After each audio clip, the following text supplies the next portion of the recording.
আপনারা জানেন যে আজকে অর্থ মন্ত্রণালয় সম্পর্কিত স্থায়ী কমিটির দ্বিতীয় বৈঠক ছিল। অর্থ মন্ত্রণালয় সম্পর্কিত স্থায়ী কমিটির প্রথম বৈঠক হয়েছিল 26শে জুলাই 2026 সালে, আর আজকে ছিল দ্বিতীয় বৈঠক।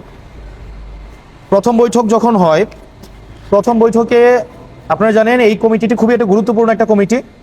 প্রথম বৈঠকে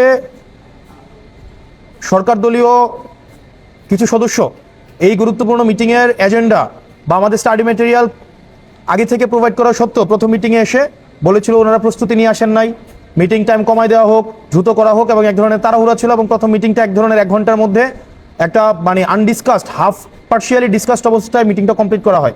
তো আমরা প্রথম দিকে মেনে নিয়েছিলাম যেহেতু প্রথমবার মিটিং ছিল।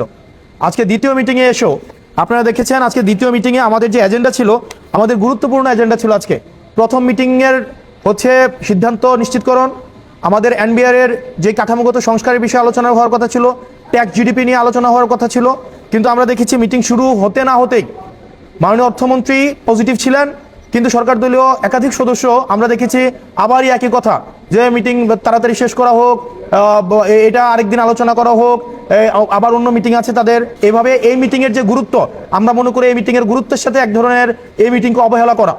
এবং আপনারা দেখেছেন আজকের মিটিংটাও 3টে এজেন্ডার কোনো এজেন্ডাকে পূর্ণভাবে শেষ করা হয় নাই। 3টাই এজেন্ডা ছিল, 4টে এজেন্ডা ছিল, একটা এজেন্ডাকেও শেষ করা হয় নাই। মাননীয় মন্ত্রী মহোদয় চেয়েছিলেন, কিন্তু সরকার দলীয় কিছু সদস্য এই জায়গায় এই মিটিং দ্রুত শেষ করার জন্য এবং একটা এজেন্ডাও তারা কোনো সিদ্ধান্ত আসতে পারে নাই। আপনারা যদি এই অর্থ মন্ত্রণালয়ের সভাপতির কাছে জিজ্ঞেস করেন যে কোন এজেন্ডার কোনো সিদ্ধান্ত আসছে কিনা, কোনো এজেন্ডার কোনো সিদ্ধান্ত আসে নাই, একটা এজেন্ডারও কোনো সিদ্ধান্ত আসে নাই। এনবিআর এক্ষেত্রে খুবই পজিটিভ ছিলেন, মাননীয় অর্থমন্ত্রীও খুবই পজিটিভ ছিলেন, এনবিআর এর যে কর্মকর্তা কর্মচারী ছিলেন তারাও পজিটিভ ছিলেন। কিন্তু এখানে সরকার দলের কিছু সদস্য এই কমিটিটাকে একটা অলংকারিক কমিটি হিসাবে নিয়েছে। প্রত্যেকদিন একই ধরনের অজুহাত, যে স্টাডি করে আসে নাই, আবার একটু সময় লাগবে, অন্যদিন করা হোক, আজকে না হোক, আবার করা হোক। অর্থ মন্ত্রণালয়ের এনবিআর বিষয়ের এই ধরনের কমিটিতে যদি এই ধরনের কথা বলা হয় যে মিটিংয়ের এজেন্ডা বড় হয়ে গিয়েছে, আবার সময় দেওয়া হোক, এই ধরনের এক্সকিউজ দেওয়ার প্রবণতা ছিল। এবং এক সময় আমি বলতে বাধ্য হয়েছি যে এই মিটিংকে আমি আসলে আপনাদের সিদ্ধান্তের সাথে আমি একমত হতে পারলাম না। আমরা মিটিং চালিয়ে যেতে চেয়েছি প্রত্যেকটা এজেন্ডার উপরে, কিন্তু মিটিং কমপ্লিট না করেই মিটিংকে শেষ করে দেওয়া হয়েছে এবং এই জিনিসটা খুবই আপত্তিকর হয়েছে এবং আমরা আমাদের জায়গা থেকে এই জিনিসটা স্পষ্ট করি। আমরা যে বিষয়গুলো নিয়ে কথা বলতে চেয়েছিলাম বা কিছু বিষয়ে কথা বলেছি আমরা, সেটা হচ্ছে আপনারা জানেন এই সরকার জিডিপি প্রবৃদ্ধি টার্গেট করেছে 6.5%, কিন্তু আইএমএফ এই টার্গেট দিয়ে ওনারা প্রেডিক্ট করছে এটা ম্যাক্সিমাম 3.5%-এ যাবে। আপনারা জানেন যে ঋণ দেওয়ার যেই ঋণ আমাদের এখানে ঋণ জেনারেশন, ঋণ ডিস্ট্রিবিউশনের যে হার, সেটা গত 33 বছরের মধ্যে সবচেয়ে কম পর্যায়ে চলে আসছে, সেটা হচ্ছে 4.47%। এখন দেখেন প্রাইভেট সেক্টরে ইনভেস্টমেন্ট নাই, নতুন কর্মসংস্থান হচ্ছে না, আমার জ্বালানির কারণে প্রত্যেক দিন নতুন নতুন প্রতিষ্ঠানগুলো বন্ধ হয়ে যাচ্ছে। এখন এই সময়ে আমার এনবিআরকে টার্গেট দেওয়া হয়েছে 6,04,000 কোটি টাকা। এখন এই 6,04,000 কোটি টাকা 42% প্রবৃদ্ধি, গত বছরের তুলনায় 42% বেশি এনবিআর আপনার রাজস্ব সংগ্রহ করবে। আমরা এনবিআর এর কাছে জানতে চেয়েছিলাম এটার ফিজিবল স্ট্র্যাটেজিটা কি, কোন প্রক্রিয়ায় আমরা এটা করবেন, কোন প্রক্রিয়াটা আপনারা করবেন।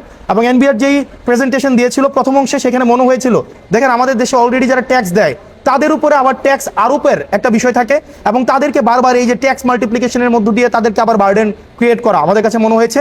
কিন্তু ট্যাক্স বেজ এক্সপানশনের কোনো ধরনের স্পষ্ট পলিসি আমরা দেখতে পাই নাই যে আমরা ট্যাক্স বেজ এক্সপানশনটা কিভাবে করব, নতুন করদাতাকে কিভাবে আমরা ট্যাক্সের আওতায় নিয়ে আসবো, এই বিষয়ে আমরা সুস্পষ্ট কোনো রূপরেখা পাইনি। আপনারা যদি দেখেন, কিন্তু ট্যাক্স যারা অলরেডি দিচ্ছে তাদেরকে আবার ট্যাক্সেরকে আবার নতুন করে কিভাবে ট্যাক্স আরোপ করা যায়, এই বিষয়গুলো নিয়ে কথাবার্তা হয়েছে। আমরা জানি বাংলাদেশের বিজনেসম্যানদেরকে অনেকেই আমাদের এই সিস্টেমেটিক কারণে অনেকেই হ্যারেস হয়ে থাকে। আমরা আমাদের জায়গা থেকে প্রস্তাব দিয়েছিলাম যে কন্ট্যাক্টলেস ট্যাক্স পেমেন্ট সিস্টেম, অর্থাৎ বিজনেসম্যানরা দেখা যাবে কি পোর্টের সাথে এবং ব্যাংকের সাথে যেহেতু সম্পর্ক আছে, তাদের এনবিআর কোনো যাওয়ার প্রয়োজন নাই, এনবিআর গিয়ে এখানে হ্যারেস হওয়া আমাদের এটার কোনো প্রয়োজন নাই। বরং আপনারা দেখেন, এবং আরেকটা বিষয় রয়েছে দেখবেন এনবিআর, তারপরে ব্যাংক এবং পোর্টের মধ্যে চিঠি চালাচালির প্রক্রিয়া আছে। এই 2026 সালে এসেও তারা একজন আরেকজনকে চিঠির মাধ্যমে তারা একটা বিষয় অবহিত করে, ফলতে যেটা হয় দেখা যায় যে আমাদের পোর্টে কোনো ধরনের ইম্পোর্ট এক্সপোর্ট আইটেম যখন আসে, এটা ডিসচার্জ করার সময়টা বেড়ে যায়, 5 দিনের জায়গায় সেটা হয়ে যায় 2 মাস 3 মাস, এবং আলটিমেটলি এই টাকাটা কিন্তু ক্রেতার উপরে চাপানো হয়। এবং আপনারা দেখবেন যে ব্যবসায়ীরা অনেকেই আছে, দেখা যায় বেশিরভাগ ক্ষেত্রে তারা যখন কোনো প্রোডাক্ট বিদেশ থেকে আমদানি করে এইচএস কোড সহ বা এলসি সহ, এটা দেখা যায় 15 দিনের কাজ তাদের হচ্ছে গভীর নোঙরে দেখা যায় তাদের 3 মাস 4 মাস হচ্ছে তাদের কন্টেনারগুলো আটকে থাকে। এখন যখন তারা কোনো ইকোনমিক অর্থনৈতিক অসৎ উপায় অবলম্বন করলে তখন দেখা যায় সেটা আবার ডিসচার্জ করে দেয়। সেজন্য আমরা প্রস্তাব করেছিলাম এই কন্টেনারগুলোকে কিভাবে দ্রুততম সময়ে ডিসচার্জ করে দেওয়া যায়। ডিসচার্জ করে দিলে দেখা যায় যে একটা অসৎ উপায় একটা রয়েছে, আপনারা জানেন যে পোর্টগুলোর মধ্যে এটাকে যেন ডিজিটাল অটোমেটেড প্রক্রিয়ায় করা হয় এবং অ্যাপ্লিকেশন প্রোগ্রামিং ইন্টারফেসের মধ্য দিয়ে আপনার পোর্ট, ব্যাংক এবং এনবিআর এর মধ্যে যেন data exchange, real time data exchange করা হয়। এই বিষয়গুলো আমরা আমাদের জায়গা থেকে প্রস্তাব করেছি। আমরা আরও বলেছি যে আপনার যেই কমলাপুরে আপনারা জানেন যে একটা ডিপো রয়েছে, কমলাপুরে একটা কন্টেইনার রাখার জায়গা রয়েছে, এটার ইফিসিয়েন্সি যেন বাড়ানো হয় এবং এই ইফিসিয়েন্সিটা কবের মধ্যে এটা বাড়াবে এটা নিশ্চিত করার জন্য আমরা বলেছি। একই সাথে সাথে আপনাদের কাস্টমে আমাদের দেখা যায় 45,000-এরও বেশি আপনাদের এক্সপোর্ট, ইম্পোর্ট এবং এমটি কন্টেইনার ঝুলে রয়েছে, সেগুলোকে ক্লিয়ার করা এবং সেগুলোকে অটোমেটেড করা, এই বিষয়গুলো হচ্ছে আমরা উত্থাপন করেছি। এবং দিন শেষে যারা ট্যাক্স কালেক্ট করে, যে এআরও যারা আছে বা আরও যারা হয়েছে ফিল্ড লেভেলে যারা কাজ করে, আপনি দেখবেন এনবিআর থেকে তাদেরকে কোনো ধরনের লজিস্টিক সাপোর্ট ওই অর্থে দেওয়া হয় না, তাদের গাড়ি নাই, তাদের হচ্ছে ইন্সপেকশন অথরিটি নাই। আপনি যদি দেখেন এআরওরা যখন ট্যাক্স কালেক্ট করতে যায় ফিল্ড লেভেল থেকে, তখন দেখা যায় তাদেরকে বিভিন্নভাবে আক্রমণ করা হয়, হয়রানি করা হয়। এই বিষয়গুলো নিরসন করার ক্ষেত্রে এনবিআর কর্তৃপক্ষ কী ধরনের পদক্ষেপ নেবে সেটি আমরা জানতে চেয়েছি। দিন শেষে ইজ অফ ডুইং বিজনেসের জন্য ব্যবসায়ীদেরকে যে হয়রানি করার যে বিষয়গুলো রয়েছে, পোর্টের মধ্যে হয়রানি করা, এনবিআর এ হয়রানি করা, ব্যাংকের মধ্যে হয়রানি করা, এগুলাকে কমিয়ে নিয়ে আসা। আমরা দেখেছি পোর্টের মধ্যে যদি সিস্টেমেটিকভাবে একটা জিনিস আনতে যায় 3 মাস 4 মাস লাগে, কিন্তু কিছু টাকা যদি দিয়ে দেওয়া হয়, ফর এক্সাম্পল আপনি যদি দেখেন আপনি একটা ডেনমার্ক থেকে একটা প্রোডাক্ট নিয়ে এসেছেন, প্রোডাক্টটা নিয়ে এসে আপনার বন্দরের মধ্যে 2 মাস ফেলে রাখা হয়, প্রত্যেক দিন যদি $5,000 করে জাহাজ ভাড়া দিতে হয়, 2 মাসে $3 লক্ষ জাহাজ ভাড়া, তখন এই ব্যবসায়ী মনে করে আমি $3 লক্ষ এই জাহাজ ভাড়া না দিয়ে বরং $1 লক্ষ ঘুষ দিয়ে বরং আমি হচ্ছে মালটা নিয়ে আসি। এখন এটার কারণে ব্যবসায়ীরা ব্যবসা করতে অনুৎসাহিত ফিল করে, ব্যবসায়ীরা পরবর্তীতে কাস্টম দিতে ফিল করে, কাস্টম না দিতে উৎসাহিত হয়। সেজন্য আমরা আমাদের প্রস্তাব করেছি এই পুরো প্রসেসটা যেন অটোমেটেড করে ফেলা হয়, হ্যান্ড টাচের বাইরে যেন নিয়ে যাওয়া হয়। আমাদের এনবিআর এর স্ট্রাকচারাল রিফরমেশন নিয়ে কথা হওয়ার কথা ছিল, এই জায়গাগুলো নিয়ে কথা হয় নাই।